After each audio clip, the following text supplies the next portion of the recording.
ఓయ్ నిన్నే వేడివేడి అన్నంలోకి కోడిగుడ్డు వెల్లుల్లిపాయ కారం వేసుకొని తింటుంటే అబ్బబ్బబ్బబ్బా! చెప్తుంటేనే నోట్లో నీళ్ళు ఊరిపోతున్నాయి కదా! మరి రెసిపీ ఎలా చేసేయాలో చూసేయండి. చంద్రుల్లో ఉండే కుందేలు కిందికొచ్చిందా, కిందికొచ్చి నీలా మారిందా?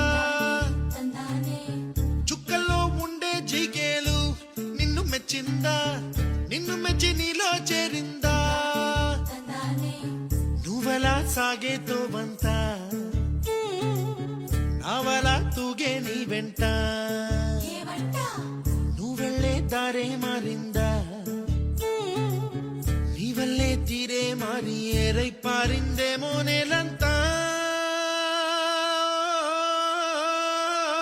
చంద్రుల్లో ఉండే కుందేలు కిందికొచ్చిందా,